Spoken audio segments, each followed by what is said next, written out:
जय श्री राम। जय हो पितर देवता की। सोमवती अमावस्या 23 दिसंबर की है आज। सोमवती अमावस्या किसी भी महीने की अमावस्या को सोमवार हो तो उसे सोमवती अमावस्या कहते हैं। लोकाचार में स्त्रियां पीपल के नीचे 108 चीज़ें एक ही तरह से की लेकर कहानी सुनती है और पूरी चीज़ें नहीं हो तो 13 या 8 लेकर भी कहानी सुनती है। कहानी इस प्रकार है।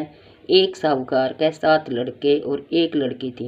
लड़के सब ब्याह दिए गए थे, सबकी शादी हो चुकी थी, लड़की कुंवारी थी।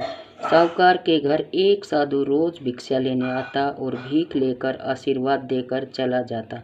पर थोड़ा भेद था कि जब साहूकार के बेटे की बहुएं भिक्षा देने आती तो उन्हें सुख सुहाग की आशीष देता और जब साहूकार की लड़की भिक्षा डालती तो उसे माँ बाप और भाई भौजाई से सुख मिलने का ही आशीष देता, सुहाग का नहीं देता।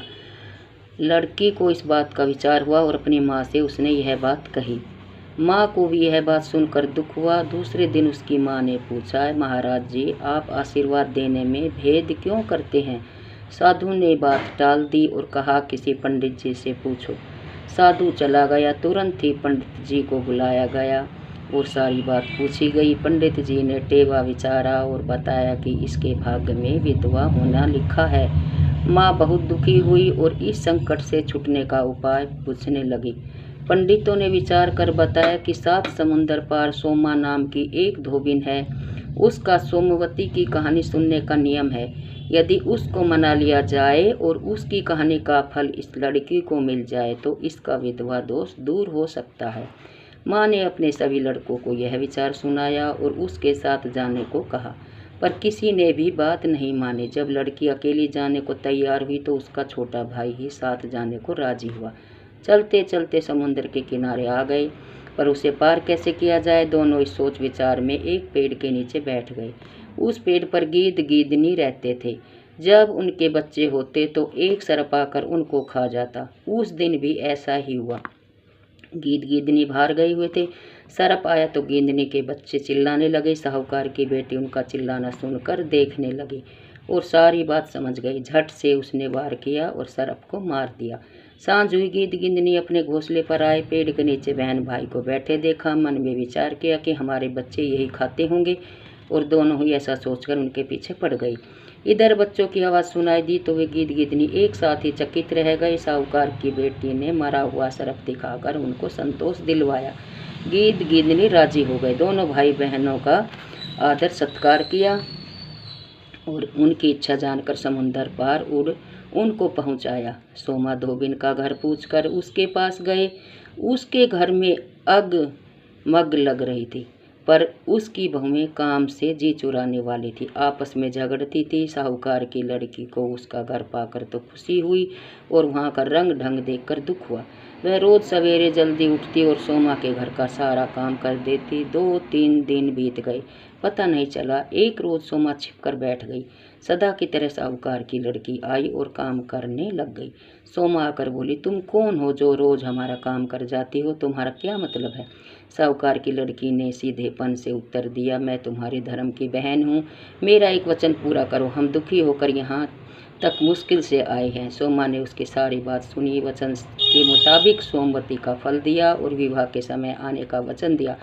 इधर वे जब अपने घर आ गई तो विवाह की तिथि निश्चित हो गई। बारात आ गई, आवभगत हुई, फेरों का समय हो गया। सोमा भी समय पर आ गई। उसने एक करवा दूध से भर लिया। जब फेरे हो रहे थे तो एक सर्प आया। सोमा ने उसको दूध पिलाया। सोमवती माता से विनती की कि हे सोमवती माता, मैंने जो सच्चे मन से तेरी कहानी सुनी है तो अब तक की सारी सोमवतियों का फल साहूकार की बेटी को मिले। प्रार्थना करते सांप की रस्सी बन गई। विवाह आनंद से हो गया। सोमा विदा मांगने लगी। साहूकार की स्त्री ने उससे कुछ मांगने को कहा। सोमा ने एक मिट्टी का घड़ा मांगा और लेकर चली गई। इधर सोमा का पति बीमार पड़ा और मर गया, पर सोमा के आए बिना उसका क्रियाक्रम नहीं किया गया। तेल के बर्तन में उसको रख दिया। सोमा जब साहूकार के घर से घड़ा लेकर आ रही थी तो रास्ते में सोमवार का दिन पड़ा। सोमवती अमावस का दिन आया। जंगल में कहानी सुनने के लिए उसके पास कोई चीज़ नहीं थी। घड़े को फोड़कर 108 टुकड़े किए, गोल गोल बनाकर एक पीपल के नीचे बैठी और कहानी सुनी। और पीछे चलकर अपने घर पहुंची। सारी बात उसके सामने आई पर उसको घबराहट न हुई।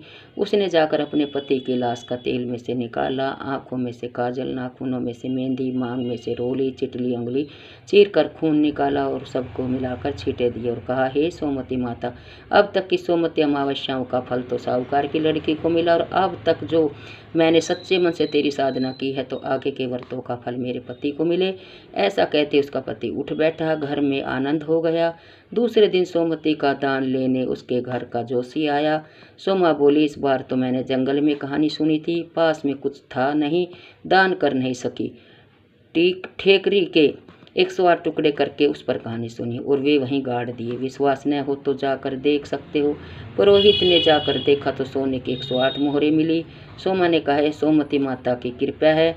पुरोहित प्रसन्न हो गया। गांव में ढिंढोरा पिटवा दिया कि अब से सभी सुहागिन स्त्रियां सोमवती का व्रत करें और कहानी सुने।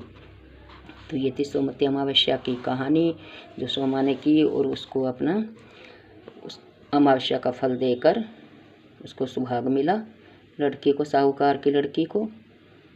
जय हो सोमवती अमावस्या की, जय हो हमारे सभी पितरों की। जय श्री राम सभी को।